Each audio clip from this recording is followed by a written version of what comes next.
Treasure Island.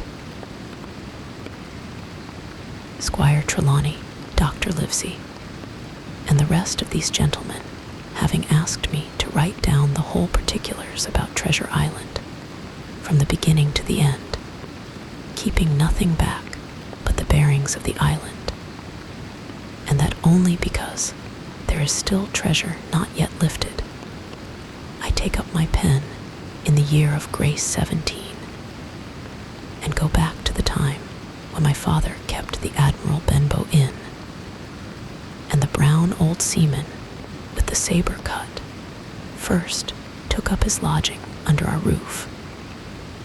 I remember him as if it were yesterday, as he came plodding to the inn door, his sea chest following behind him in a hand barrow, a tall, strong, heavy, nut-brown man, his tarry pigtail falling over the shoulder of his soiled blue coat, his hands ragged and scarred with black, broken nails, and the saber cut across one cheek, a dirty, livid white. I remember him looking round the cove and whistling to himself as he did so, and then breaking out in that old sea song that he sang so often afterwards. 15 men on the dead man's chest, yo-ho-ho, and a bottle of rum, in the high, old, tottering voice that seemed to have been tuned and broken at the capstan bars. Then he rapped on the door with a bit of stick, like a handspike that he carried, and when my father appeared, called roughly for a glass of rum. This, when it was brought to him, he drank slowly, like a connoisseur, lingering on the taste and still looking about him at the cliffs and up at our signboard. "This is a handy cove," says he at length, "and a pleasant sitiated grog shop. Much company, mate." My father told him no, very little company, the more was the pity. "Well then," said he, "this is the berth for me. Here you, matey," he cried to the man who trundled the barrow, "bring up alongside and help up my chest. I'll stay here a bit," he continued. "I'm a plain man, rum and bacon and eggs is what I want, and that head up there for to watch ships off. What you mought call me? You mought call me captain. Oh, I see what you're at there." And he threw down 3 or 4 gold pieces on the threshold. "You can tell me when I've worked through that," says he, looking as fierce as a commander, and indeed bad as his clothes were, and coarsely as he spoke. He had none of the appearance of a man who sailed before the mast, but seemed like a mate or skipper accustomed to be obeyed or to strike. The man who came with the barrow told us the mail had set him down the morning before at the Royal George, that he had inquired what inns there were along the coast, and hearing ours well spoken of, I suppose, and described as lonely, had chosen it from the others for his place of residence. And that was all we could learn of our guest. He was a very silent man by custom. All day he hung round the cove or upon the cliffs with a brass telescope. All evening he sat in a corner of the parlor next the fire and drank rum and water very strong. Mostly he would not speak when spoken to, only look up sudden and fierce and blow through his nose like a foghorn. And we and the people who came about our house soon learned to let him be. Every day when he came back from his stroll, he would ask if any seafaring men had gone by along the road. At first, we thought it was the want of company of his own kind that made him ask this question. But at last, we began to see he was desirous to avoid them. When a seaman did put up at the Admiral Benbow, as now and then some did, making by the coast road for Bristol. He would look in at him through the curtained door before he entered the parlor, and he was always sure to be as silent as a mouse when any such was present. For me, at least, there was no secret about the matter, for I was, in a way, a sharer in his alarms. He had taken me aside one day and promised me a silver fourpenny on the first of every month if I would only keep my weather eye open for a seafaring man with one leg, and let him know the moment he appeared. Often enough, when the first of the month came round, and I applied to him for my wage, he would only blow through his nose at me and stare me down. But before the week was out, he was sure to think better of it, bring me my fourpenny piece, and repeat his orders to look out for the seafaring man with one leg. How that personage haunted my dreams, I need scarcely tell you. On stormy nights, when the wind shook the four corners of the house, and the surf roared along the cove and up the cliffs, I would see him in 1,000 forms, and with 1,000 diabolical expressions. Now the leg would be cut off at the knee, now at the hip. Now he was a monstrous kind of a creature who had never had but the one leg, and that in the middle of his body. To see him leap and run and pursue me over hedge and ditch was the worst of nightmares. And altogether, I paid pretty dear for my monthly fourpenny piece in the shape of these abominable fancies. But though I was so terrified by the idea of the seafaring man with one leg, I was far less afraid of the captain himself than anybody else who knew him. There were nights when he took a deal more rum and water than his head would carry, and then he would sometimes sit and sing his wicked, old, wild sea songs, minding nobody. But sometimes he would call for glasses round and force all the trembling company to listen to his stories or bear a chorus to his singing. Often I have heard the house shaking with yo-ho-ho and a bottle of rum, all the neighbors joining in for dear life, with the fear of death upon them, and each singing louder than the other to avoid remark. For in these fits, he was the most overriding companion ever known. He would slap his hand on the table for silence all round. He would fly up in a passion of anger at a question, or sometimes because none was put. And so he judged the company was not following his story, nor would he allow anyone to leave the inn till he had drunk himself sleepy and reeled off to bed. His stories were what frightened people worst of all. Dreadful stories they were about hanging and walking the plank, and storms at sea, and the dry Tortugas, and wild deeds and places on the Spanish Main.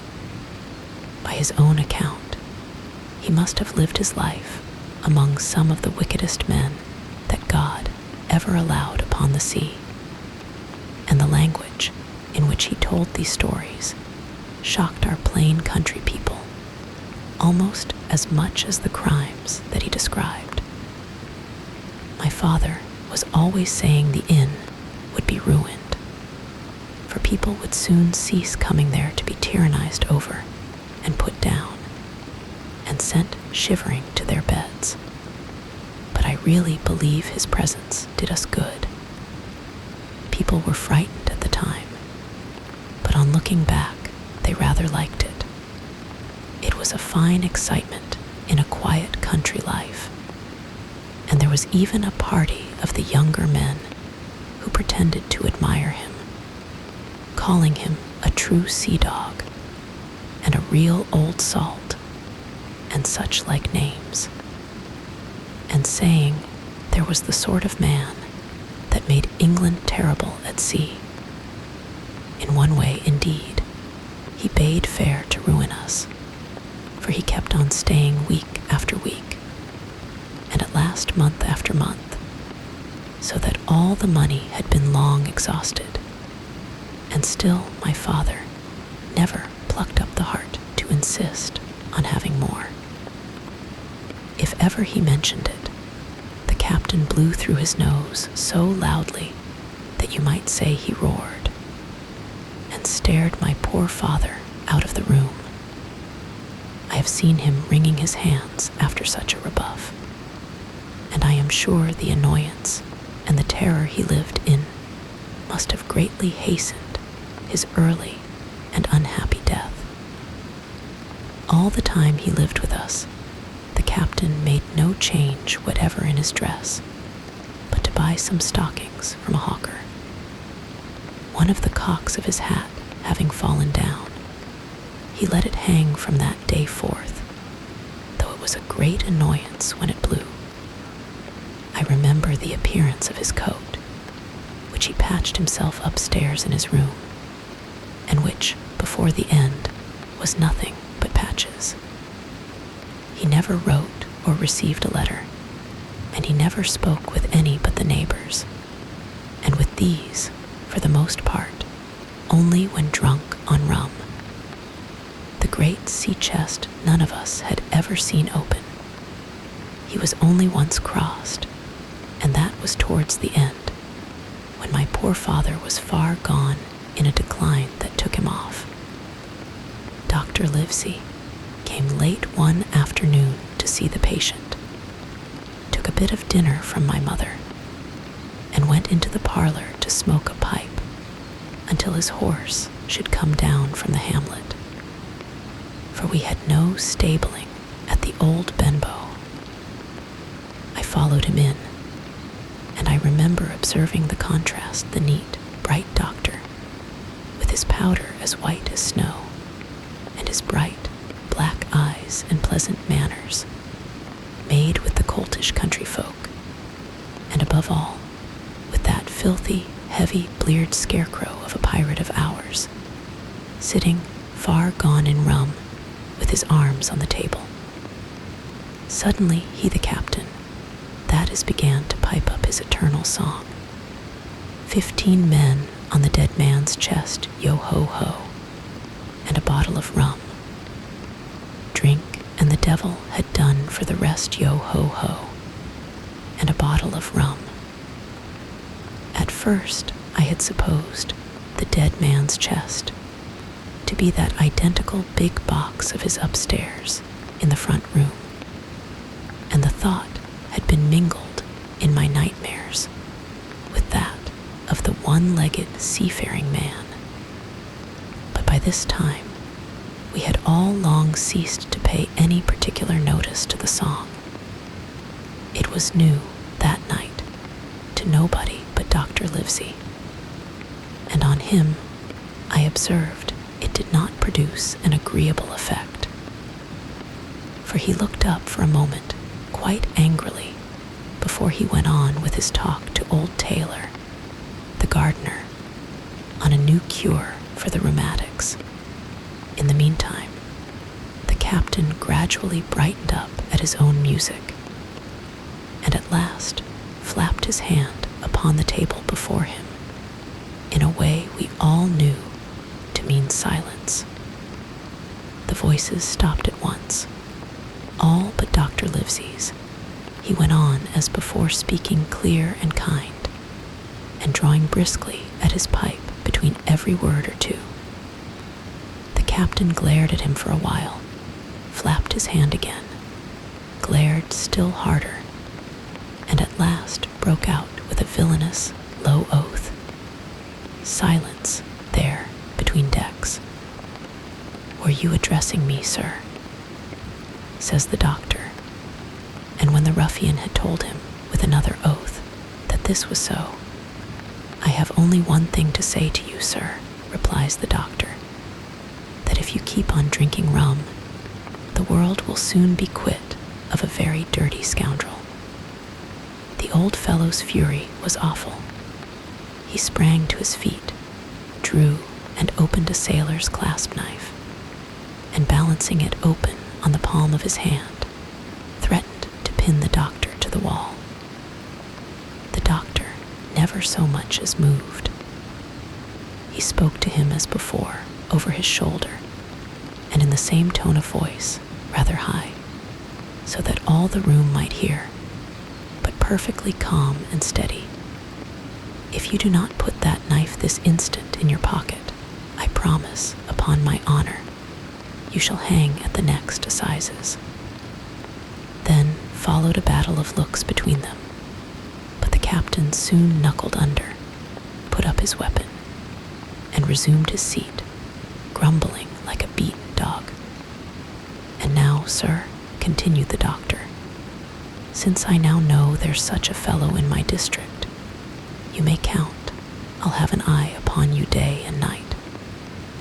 I'm not a doctor only, I'm a magistrate, and if I catch a breath of complaint against you, if it's only for a piece of incivility like tonight's, I'll take effectual means to have you hunted down and rooted out of this. Let that suffice. Soon after, Dr. Livesey's horse came to the door, and he rode away. But the captain held his peace that evening, and for many evenings to come. It was not very long after this that there occurred the first of the mysterious events that rid us at last of the captain, though not, as you will see, of his affairs. It was a bitter cold winter, with long, hard frosts and heavy gales, and it was plain from the first that my poor father was little likely to see the spring. He sank daily, and my mother and I had all the inn upon our hands, and were kept busy enough without paying much regard to our unpleasant guest. It was one January morning, very early, a pinching, frosty morning, the cove all gray with hoarfrost, the ripple lapping softly on the stones, the sun still low, and only touching the hilltops and shining far to seaward. The captain had risen earlier than usual and set out down the beach, his cutlass swinging under the broad skirts of the old blue coat, his brass telescope under his arm, his hat tilted back upon his head. I remember his breath hanging like smoke in his wake as he strode off, and the last sound I heard of him as he turned the big rock was a loud snort of indignation, as though his mind was still running upon Dr. Livesey. Well, Mother was upstairs with Father, and I was laying the breakfast table against the captain's return when the parlor door opened, and a man stepped in on whom I had never set my eyes before. He was a pale, tallowy creature, wanting 2 fingers of the left hand, and though he wore a cutlass, he did not look much like a fighter. I had always my eye open for seafaring men with 1 leg or 2, and I remember this one puzzled me. He was not sailorly, and yet he had a smack of the sea about him too. I asked him what was for his service, and he said he would take rum, but as I was going out of the room to fetch it, he sat down upon a table and motioned me to draw near. I paused where I was with my napkin in my hand. "Come here, sonny," says he. "Come nearer here." I took a step nearer. "Is this here table for my mate Bill?" he asked with a kind of leer. I told him I did not know his mate Bill, and this was for a person who stayed in our house whom we called the captain. "Well," said he, "my mate Bill would be called the captain, as like as not. He has a cut on one cheek and a mighty pleasant way with him, particularly in drink, has my mate Bill. We'll put it for argument like that your captain has a cut on one cheek, and we'll put it, if you like, that that cheek's the right one. Ah, well, I told you. Now is my mate Bill in this here house. I told him he was out walking. Which way, Sonny? Which way is he gone? And when I had pointed out the rock and told him how the captain was likely to return, and how soon, and answered a few other questions. Ah, said he, this'll be as good as drink to my mate Bill. The expression of his face, as he said these words, was not at all pleasant, and I had my own reasons for thinking that the stranger was mistaken, even supposing he meant what he said. But it was no affair of mine, I thought, and besides, it was difficult to know what to do. The stranger kept hanging about just inside the inn door, peering round the corner like a cat, waiting for a mouse. Once I stepped out myself into the road, but he immediately called me back, and as I did not obey quick enough for his fancy, a most horrible change came over his tallowy face, and he ordered me in with an oath that made me jump. As soon as I was back again, he returned to his former manner, half fawning, half sneering, patted me on the shoulder, told me I was a good boy, and he had taken quite a fancy to me. I have a son of my own, said he, as like you as 2 blocks, and he's all the pride of my art. But the great thing for boys is discipline, sunny discipline. Now, if you had sailed along of Bill, you wouldn't have stood there to be spoke to twice not you. That was never Bill's way, nor the way of sich as sailed with him. And here, sure enough, is my mate Bill, with a spyglass under his arm. Bless his old art, to be sure. You and me'll just go back into the parlor, Sonny, and get behind the door, and we'll give Bill a little surprise, bless his art, I say again. So saying, the stranger backed along with me into the parlor, and put me behind him in the corner, so that we were both hidden by the open door. I was very uneasy and alarmed, as you may fancy, and it rather added to my fears to observe that the stranger was certainly frightened himself. He cleared the hilt of his cutlass and loosened the blade in the sheath, and all the time we were waiting there, he kept swallowing, as if he felt what we used to call a lump in the throat. At last in strode the captain, slammed the door behind him, without looking to the right or left, and marched straight across the room to where his breakfast awaited him. Bill, said the stranger, in a voice that I thought he had tried to make bold and big. The captain spun round on his heel and fronted us. All the brown had gone out of his face, and even his nose was blue. He had the look of a man who sees a ghost, or the evil one, or something worse, if anything can be. And upon my word, I felt sorry to see him all in a moment turn so old and sick. Come, Bill, you know me, you know an old shipmate, Bill, surely, said the stranger. The captain made a sort of gasp. Black dog, said he, and who else? Returned the other, getting more at his ease. Black dog as ever was, come for to see his old shipmate Billy at the Admiral Benbow Inn. Ah, Bill, Bill, we have seen a sight of times, us two, since I lost them 2 talons, holding up his mutilated hand. Now, look here, said the captain. You've run me down, here I am, well then, speak up, what is it? That's you, Bill, returned Black Dog. You're in the right of it, Billy. I'll have a glass of rum from this dear child here, as I've took such a liking to. and we'll sit down, if you please, and talk square, like old shipmates."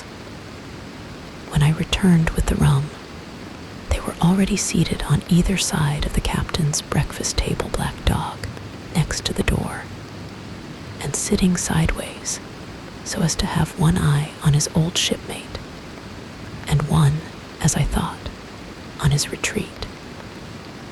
He bade me go and leave the door wide open.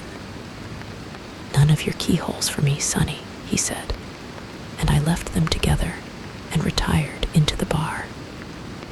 For a long time, though I certainly did my best to listen, I could hear nothing but a low gattling.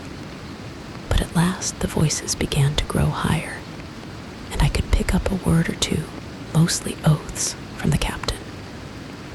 "No, no, no, no," and an end of it. He cried once, and again, "If it comes to swinging, swing all, say I." Then all of a sudden, there was a tremendous explosion of oaths and other noises. The chair and table went over in a lump.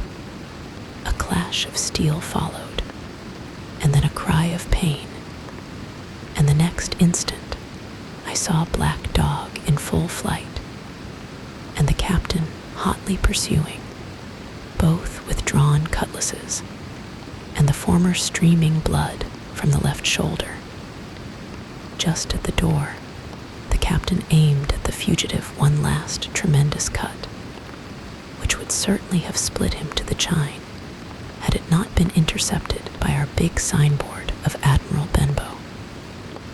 You may see the notch on the lower side of the frame to this day.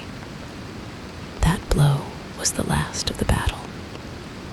Once out upon the road, Black Dog, in spite of his wound, showed a wonderful clean pair of heels and disappeared over the edge of the hill in half a minute. The captain, for his part, stood staring at the signboard like a bewildered man. Then he passed his hand over his eyes several times and at last turned back into the house. "Jim," says he, "rum," and as he spoke, he reeled a little and caught himself with one hand against the wall. "Are you hurt?" Cried I, "Rum," he repeated. "I must get away from here. Rum, rum." I ran to fetch it, but I was quite unsteadied by all that had fallen out, and I broke one glass and fouled the tap. And while I was still getting in my own way, I heard a loud fall in the parlor, and running in, beheld the captain lying full length upon the floor. At the same instant my mother, alarmed by the cries and fighting, came running downstairs to help me. Between us, we raised his head. He was breathing very loud and hard, but his eyes were closed, and his face a horrible color. "Dear, dearie me," cried my mother, "what a disgrace upon the house, and your poor father sick." In the meantime, we had no idea what to do to help the captain, nor any other thought but that he had got his death hurt in the scuffle with the stranger. I got the rum, to be sure, and tried to put it down his throat, but his teeth were tightly shut and his jaws as strong as iron. It was a happy relief for us when the door opened, and Dr. Livesey came in on his visit to my father. "Oh, doctor," we cried, "what shall we do? Where is he wounded?" "Wounded, a fiddlestick's end," said the doctor. "No more wounded than you or I. The man has had a stroke, as I warned him. Now, Mrs. Hawkins, just you run upstairs to your husband and tell him, if possible, nothing about it. For my part, I must do my best to save this fellow's trebly worthless life. Jim, you get me a basin." When I got back with the basin, the doctor had already ripped up the captain's sleeve and exposed his great sinewy arm. It was tattooed in several places. Here's luck. A fair wind and Billy Bones his fancy were very neatly and clearly executed on the forearm. And up near the shoulder, there was a sketch of a gallows and a man hanging from it done, as I thought, with great spirit. Prophetic, said the doctor, touching this picture with his finger. And now, Master Billy Bones, if that be your name, we'll have a look at the color of your blood. Jim, he said, are you afraid of blood? No, sir, said I. Well then, said he, you hold the basin. And with that, he took his lancet and opened a vein. A great deal of blood was taken before the captain opened his eyes and looked mistily about him. First, he recognized the doctor with an unmistakable frown.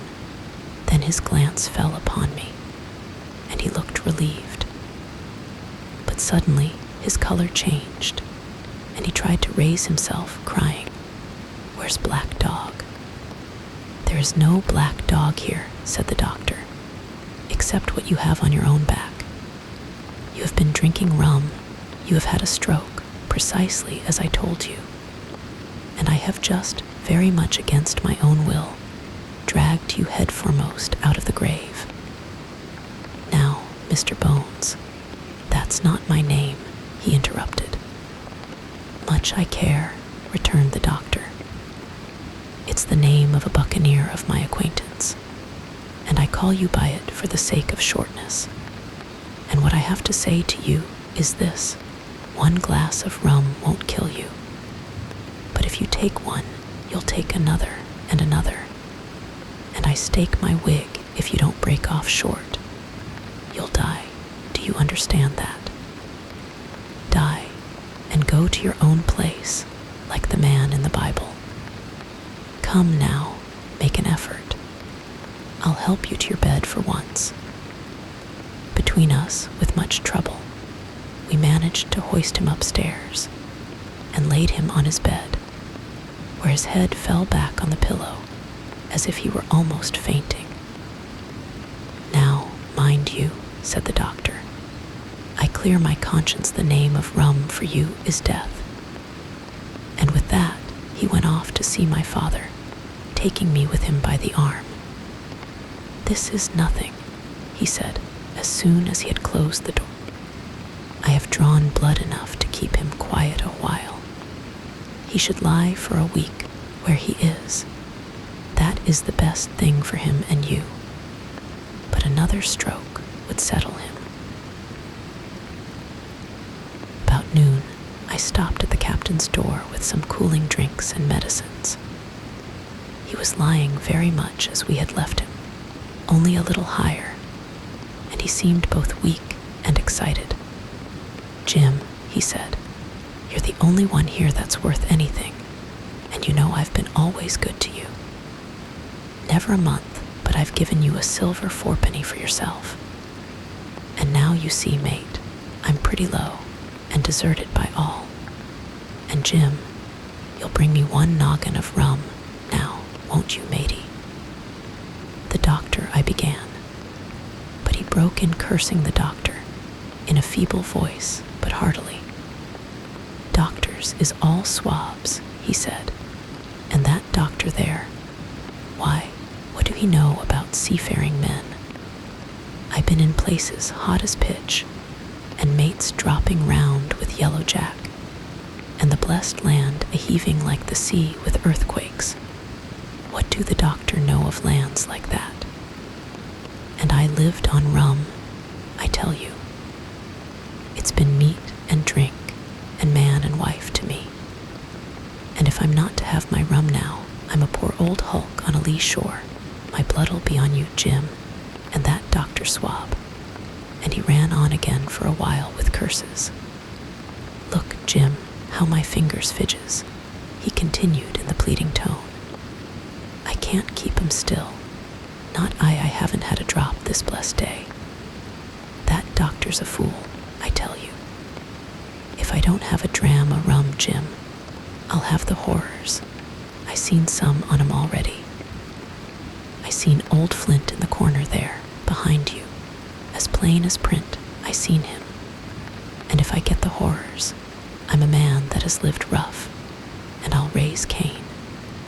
Your doctor hisself said one glass wouldn't hurt me. I'll give you a golden guinea for a noggin, Jim. He was growing more and more excited, and this alarmed me for my father, who was very low that day and needed quiet. Besides, I was reassured by the doctor's words, now quoted to me, and rather offended by the offer of a bribe. I want none of your money, said I, but what you owe my father. I'll get you one glass and no more. When I brought it to him, he seized it greedily and drank it out. Aye, said he, that's some better, sure enough. And now, matey, did that doctor say how long I was to lie here in this old berth? A week at least, said I, thunder. He cried, a week. I can't do that. They'd have the black spot on me by then. The lubbers is going about to get the wind of me this blessed moment. Lubbers as couldn't keep what they got, and want to nail what is another's. Is that seamanly behavior now, I want to know. But I'm a saving soul. I never wasted good money of mine, nor lost it neither, and I'll trick 'em again. I'm not afraid on 'em. I'll shake out another reef, matey, and daddle 'em again. As he was thus speaking, he had risen from bed with great difficulty, holding to my shoulder with a grip that almost made me cry out, and moving his legs like so much dead weight. His words, spirited as they were in meaning, contrasted sadly with the weakness of the voice in which they were uttered. He paused when he had got into a sitting position on the edge. That doctor's done me, he murmured. My ears is singing. Lay me back. Before I could do much to help him, he had fallen back again to his former place, where he lay for a while silent. Jim, he said at length, you saw that seafaring man today. Black dog, I asked. Ah, black dog, says he. He's a bad un, but there's worse that put him on. Now, if I can't get away nohow, and they tip me the black spot, mind you, it's my old sea chest they're after. You get on a horse you can, can't you? Well then, you get on a horse, and go to well, yes, I will. To that eternal Dr. Swab, and tell him to pipe all hands magistrates, and Sitchend. He'll lay 'em aboard at the Admiral Benbowl, old Flint's crew, man and boy. All on 'em that's left. I was first mate. I was old Flint's first mate, and I'm the only one as knows the place. He gave it me at Savannah, when he lay a-dying, like as if I was to now, you see. But you won't peach unless they get the black spot on me, or unless you see that black dog again, or a seafaring man with one leg, Jim him above all. But what is the black spot, Captain? I asked. That's a summons, mate. I'll tell you if they get that. But you keep your weather eye open, Jim, and I'll share with you equals, upon my honor. He wandered a little longer, his voice growing weaker. But soon after I had given him his medicine, which he took like a child, with the remark, if ever a seaman wanted drugs, it's me. He fell at last into a heavy, swoon-like sleep, in which I left him. What I should have done had all gone well, I do not know. Probably I should have told the whole story to the doctor, for I was in mortal fear lest the captain should repent of his confessions and make an end of me. But as things fell out, my poor father died quite suddenly that evening, which put all other matters on one side. Our natural distress, the visits of the neighbors, the arranging of the funeral, and all all the work of the inn to be carried on in the meanwhile kept me so busy that I had scarcely time to think of the captain, far less to be afraid of him. He got downstairs next morning, to be sure, and had his meals as usual, though he ate little, and had more, I am afraid, than his usual supply of rum. For he helped himself out of the bar, scowling and blowing through his nose, and no one dared to cross him. On the night before the funeral, he was as drunk as ever, and it was shocking, in that house of mourning, to hear him singing away at his ugly old sea song. But weak as he was, we were all in the fear of death for him, and the doctor was suddenly taken up with a case many miles away, and was never near the house after my father's death. I have said the captain was weak, and indeed he seemed rather to grow weaker than regain his strength. He clambered up and down stairs, and went from the parlor to the bar and back again, and sometimes put his nose out of doors to smell the sea, holding on to the walls as he went for support, and breathing hard and fast like a man on a steep mountain. He never particularly addressed me, and it is my belief he had as good as forgotten his confidences, but his temper was more flighty, and allowing for his bodily weakness, more violent than ever. He had an alarming way now, when he was drunk, of drawing his cutlass and laying it bare before him on the table. But with all that, he minded people less, and seemed shut up in his own thoughts, and rather wandering. Once, for instance, to our extreme wonder, he piped up to a different air, a kind of country love song that he must have learned in his youth before he had begun to follow the sea. So things passed until the day after the funeral, and about 3 o'clock of a bitter, foggy, frosty afternoon, I was standing at the door for a moment, full of sad thoughts about my father, when I saw someone drawing slowly near along the road. He was plainly blind, for he tapped before him with a stick, and wore a great green shade over his eyes and nose, and he was hunched, as if with age or weakness, and wore a huge old tattered sea cloak with a hood that made him appear positively deformed. I never saw in my life a more dreadful-looking figure. He stopped a little from the inn, and raising his voice in an odd sing-song, addressed the air in front of him.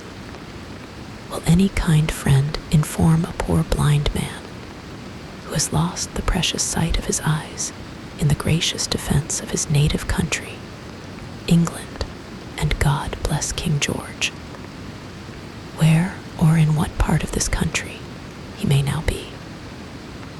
You are at the Admiral Benbow, Black Hill Cove, my good man, said I. I hear a voice, said he, a young voice. Will you give me your hand, my kind young friend, and lead me in?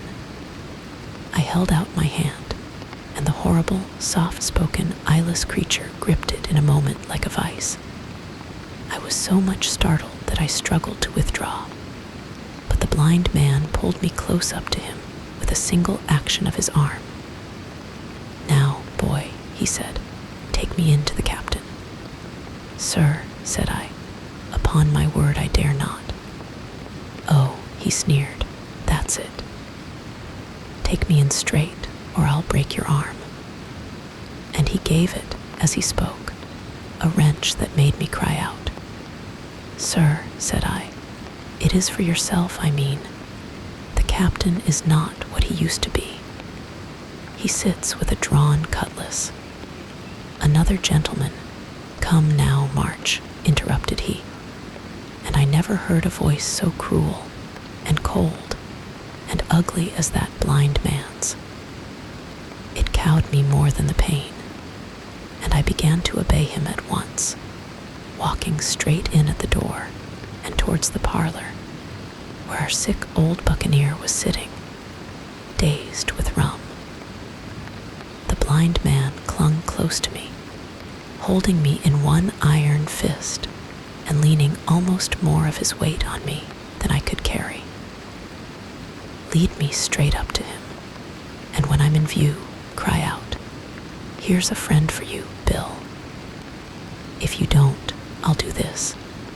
And with that, he gave me a twitch that I thought would have made me faint.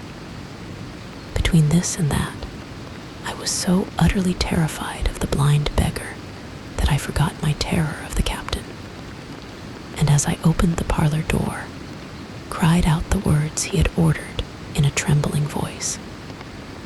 The poor captain raised his eyes, and at one look, the rum went out of him and left him staring sober. The expression of his face was not so much of terror as of mortal sickness. He made a movement to rise, but I do not believe he had enough force left in his body. "Now, Bill, sit where you are," said the beggar. "If I can't see, I can hear a finger stirring. Business is business. Hold out your left hand. Boy, take his left hand by the wrist and bring it near to my right." We both obeyed him to the letter, and I saw him pass something from the hollow of the hand that held his stick into the palm of the captain's, which closed upon it instantly. "And now that's done," said the blind man. And at the words, he suddenly left hold of me, and with incredible accuracy and nimbleness, skipped out of the parlor and into the road, where, as I still stood motionless, I could hear his stick go tap-tap-tapping into the distance. It was some time before either I or the captain seemed to gather our senses, but at length, and about at the same moment, I released his wrist, which I was still holding, and he drew in his hand and looked sharply into the palm. 10 o'clock, he cried. 6 hours. We'll do them yet. And he sprang to his feet. Even as he did so, he reeled, put his hand to his throat, stood swaying for a moment, and then, with a peculiar sound, fell from his whole height face foremost to the floor. I ran to him at once, calling to my mother. But haste was all in vain. The captain had been struck dead by thundering apoplexy. It is a curious thing to understand, for I had certainly never liked the man, though of late I had begun to pity him. But as soon as I saw that he was dead, I burst into a flood of tears. It was the second death I had known, and the sorrow of the first was still fresh in my heart. I lost no time, of course, in telling my mother all that I knew, and perhaps should have told her long before, and we saw ourselves at once in a difficult and dangerous position. Some of the man's money, if he had any, was certainly due to us, but it was not likely that our captain's shipmates, above all the 2 specimens seen by me, Black Dog and the blind beggar, would be inclined to give up their booty in payment of the dead man's debts. The captain's order to mount at once and ride for Dr. Livesey would have left my mother alone and unprotected, which was not to be thought of. Indeed, it seemed impossible for either of us to remain much longer in the house. The fall of coals in the kitchen grate, the very ticking of the clock, filled us with alarms. The neighborhood, to our ears, seemed haunted by approaching footsteps, and what between the dead body of the captain on the parlor floor and the thought of that detestable blind beggar hovering near at hand and ready to return. There were moments when, as the saying goes, I jumped in my skin for terror. Something must speedily be resolved upon, and it occurred to us at last to go forth together and seek help in the neighboring hamlet. No sooner said than done. Bareheaded as we were, we ran out at once in the gathering evening and the frosty fog. The hamlet lay not many 100 yards away, though out of view, on the other side of the next cove. And what greatly encouraged me, it was in an opposite direction from that whence the blind man had made his appearance, and whither he had presumably returned. We were not many minutes on the road, though we sometimes stopped to lay hold of each other and hearken. But there was no unusual sound, nothing but the low wash of the ripple and the croaking of the inmates of the wood. It was already candlelight when we reached the hamlet, and I shall never forget how much I was cheered to see the yellow shine in doors and windows. But that, as it proved, was the best of the help we were likely to get in that quarter. For you would have thought men would have been ashamed of themselves. No soul would consent to return with us to the Admiral Benbow. The more we told of our troubles, the more man, woman, and child they clung to the shelter of their houses. The name of Captain Flint, though it was strange to me, was well enough known to some there, and carried a great weight of terror. Some of the men who had been to field work on the far side of the Admiral Benbow remembered, besides, to have seen several strangers on the road, and taking them to be smugglers, to have bolted away. And one at least had seen a little lugger in what we called Kit's Hole. For that matter, anyone who was a comrade of the captain's was enough to fright them to death. And the short and the long of the matter was that while we could get several who were willing enough to ride to Dr. Livesey's, which lay in another direction, not one would help us to defend the inn. They say cowardice is infectious, but then argument is, on the other hand, a great emboldener. And so when each had said his say, my mother made them a speech. She would not, she declared, lose money that belonged to her fatherless boy. If none of the rest of you dare, she said, Jim and I dare. Back we will go, the way we came, and small thanks to you big, hulking, chicken-hearted men. We'll have that chest open, if we die for it. And I'll thank you for that bag, Mrs. Crossley, to bring back our lawful money in. Of course, I said I would go with my mother, and of course, they all cried out at our foolhardiness. But even then, not a man would go along with us. All they would do was to give me a loaded pistol, lest we were attacked, and to promise to have horses ready saddled in case we were pursued on our return, while one lad was to ride forward to the doctor's in search of armed assistance. My heart was beating finely when we two set forth in the cold night upon this dangerous venture. A full moon was beginning to rise and peered redly through the upper edges of the fog, and this increased our haste, for it was plain before we came forth again that all would be as bright as day, and our departure exposed to the eyes of any watchers. We slipped along the hedges, noiseless and swift, nor did we see or hear anything to increase our terrors, till, to our relief, the door of the Admiral Benbow had closed behind us. slipped the bolt at once, and we stood and panted for a moment in the dark, alone in the house with the dead captain's body. Then my mother got a candle in the bar, and holding each other's hands, we advanced into the parlor. He lay as we had left him, on his back, with his eyes open and one arm stretched out. "Draw down the blind, Jim," whispered my mother. "They might come and watch outside."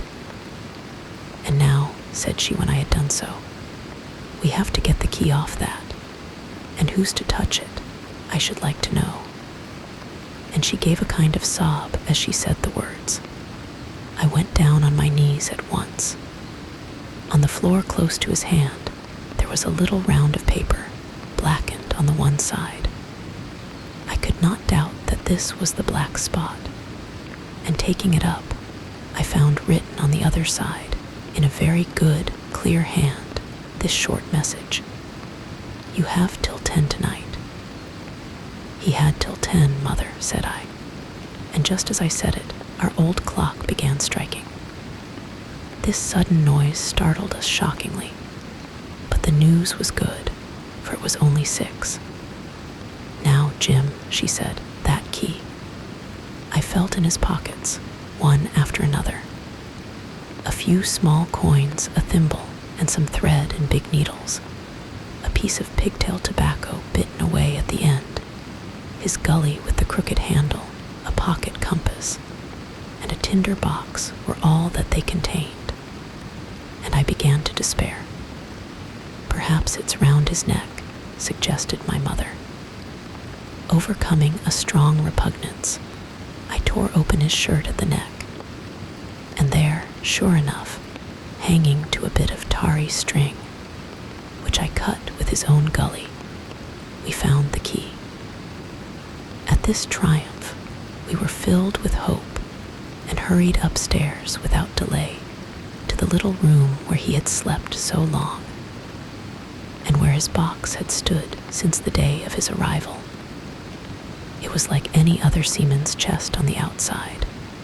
The initial B burned on the top of it with a hot iron, and the corners somewhat smashed and broken, as by long, rough usage. "Give me the key," said my mother, and though the lock was very stiff, she had turned it and thrown back the lid in a twinkling. A strong smell of tobacco and tar rose from the interior, but nothing was to be seen on the top except a suit of very good clothes, carefully brushed and folded. They had never been worn, my mother said. Under that, the miscellany began a quadrant: a tin cannikin, several sticks of tobacco, 2 brace of very handsome pistols, a piece of bar silver, an old Spanish watch, and some other trinkets of little value and mostly of foreign make, a pair of compasses mounted with brass, and 5 or 6 curious West Indian shells. I have often wondered since why he should have carried about these shells with him in his wandering, guilty, and hunted life. In the meantime, we had found nothing of any value but the silver and the trinkets, and neither of these were in our way. Underneath, there was an old boat cloak, whitened with sea salt on many a harbor bar. My mother pulled it up with impatience, and there lay before us the last things in the chest, a bundle tied up in oilcloth and looking like papers, and a canvas bag that gave forth, at a touch, the jingle of gold. "I'll show these rogues that I'm an honest woman," said my mother. "I'll have my dues, and not a farthing over. Hold Mrs. Crossley's bag." And she began to count over the amount of the captain's score from the sailor's bag into the one that I was holding. It was a long, difficult business, for the coins were of all countries and sizes doubloons, and louis d'ors, and guineas, and pieces of 8, and I know not what besides. all shaken together at random. The guineas, too, were about the scarcest, and it was with these only that my mother knew how to make her count. When we were about halfway through, I suddenly put my hand upon her arm, for I had heard in the silent frosty air a sound that brought my heart into my mouth, the tap-tapping of the blind man's stick upon the frozen road. It drew nearer and nearer, while we sat holding our breath. Then it struck sharp on the inn door, and then we could hear the handle being turned and the bolt rattling as the wretched being tried to enter. And then there was a long time of silence, both within and without. At last the tapping recommenced, and to our indescribable joy and gratitude, died slowly away again until it ceased to be heard. "Mother," said I, "take the whole and let's be going," for I was sure the bolted door must have seemed suspicious and would bring the whole hornet's nest about our ears, though how thankful I was that I had bolted it. None could tell who had never met that terrible blind man. But my mother, frightened as she was, would not consent to take a fraction more than was due to her, and was obstinately unwilling to be content with less. It was not yet 7, she said, by a long way.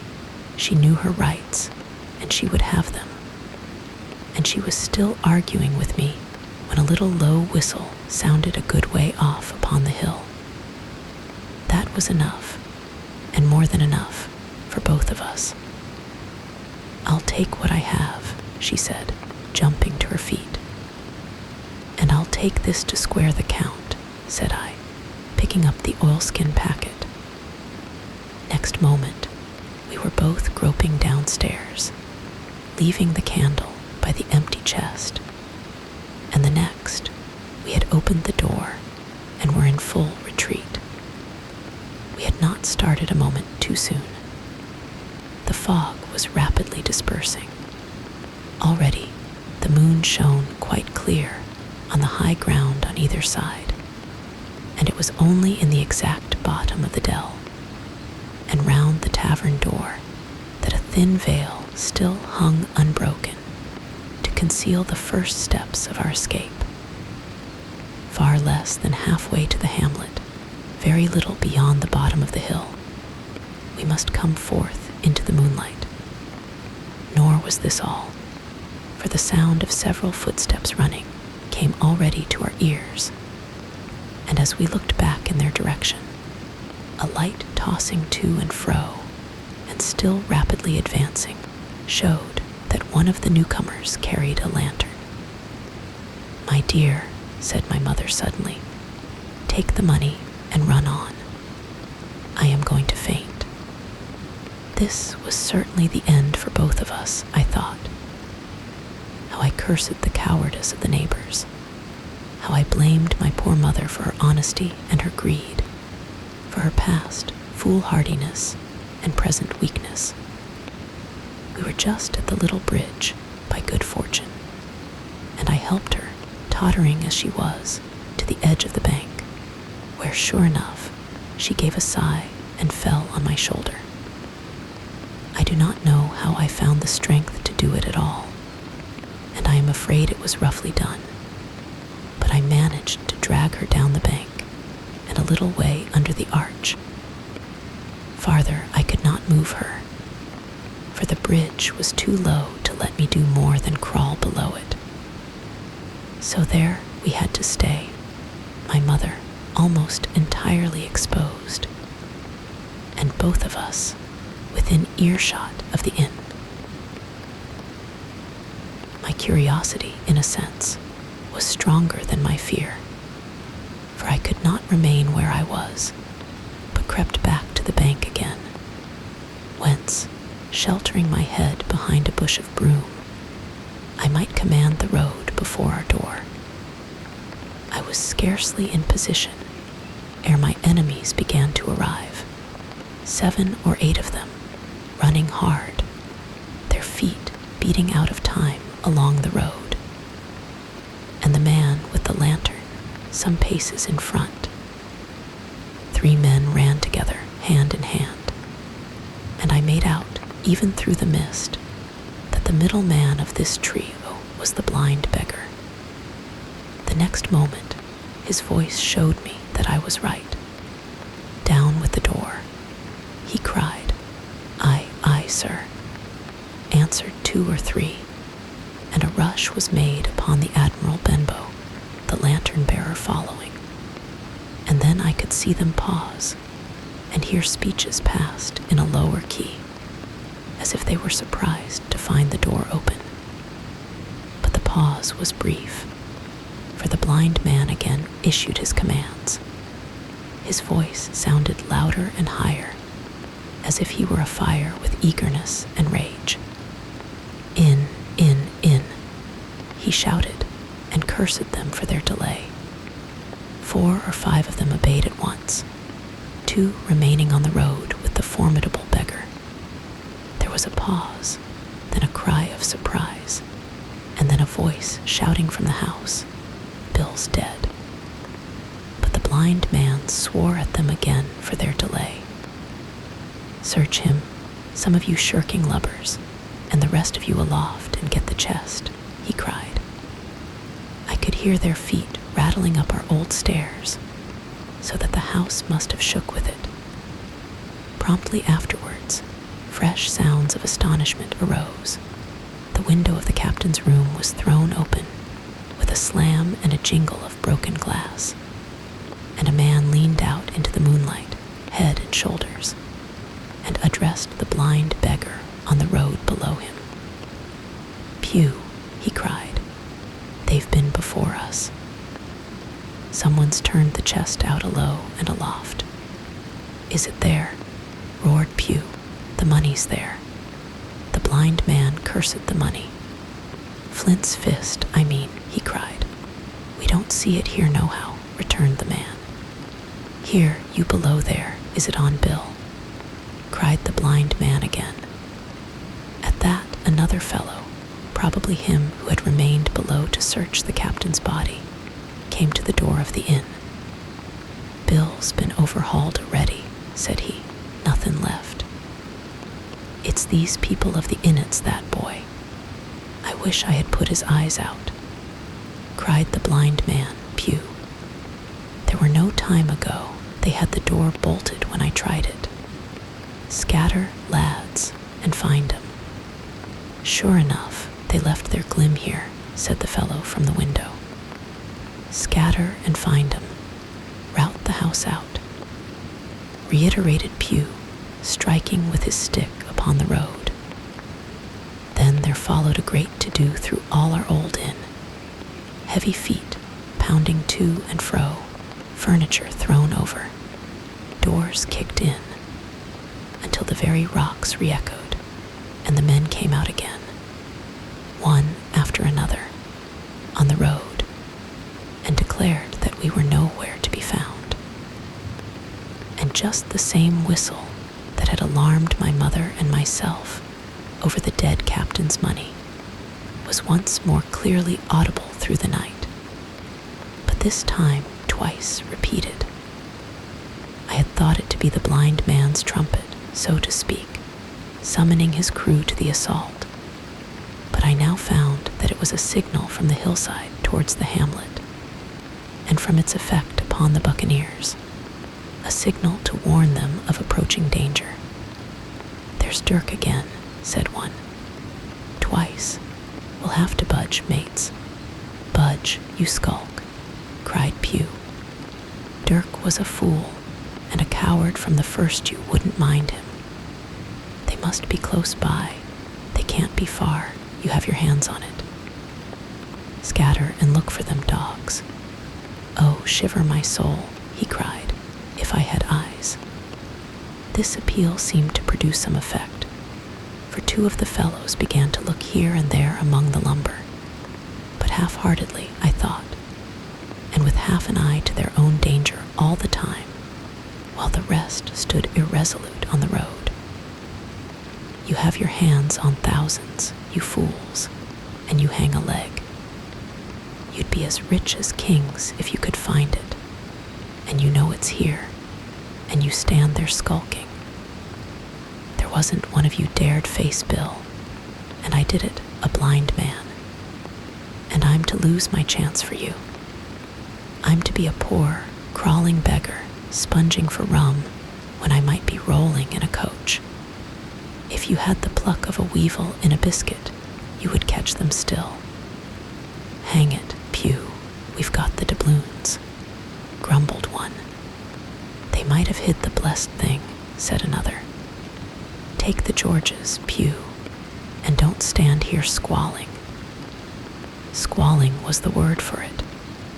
Pew's anger rose so high at these objections till at last, his passion completely taking the upper hand, he struck at them right and left in his blindness, and his stick sounded heavily on more than one. These, in their turn, cursed back at the blind miscreant, threatened him in horrid terms, and tried in vain to catch the stick and wrest it from his grasp. This quarrel was the saving of us, for while it was still raging, another sound came from the top of the hill, on the side of the hamlet, the tramp of horses galloping. Almost at the same time, a pistol shot, flash and report, came from the hedge side, and that was plainly the last signal of danger, for the buccaneers turned at once and ran, separating in every direction, one seaward along the cove, one slant across the hill, and so on, so that in half a minute not a sign of them remained but Pew.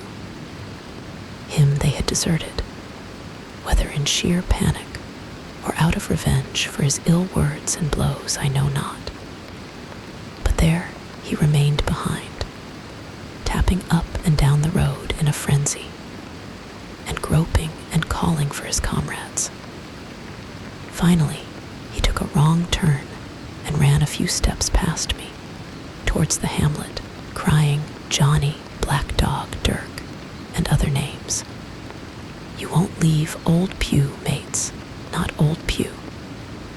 Just then the noise of horses topped the rise, and 4 or 5 riders came in sight in the moonlight, and swept at full gallop down the slope.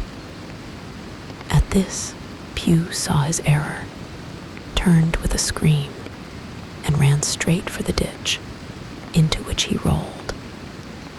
But he was on his feet again in a second, and made another dash, now utterly bewildered, right under the nearest of the coming horses.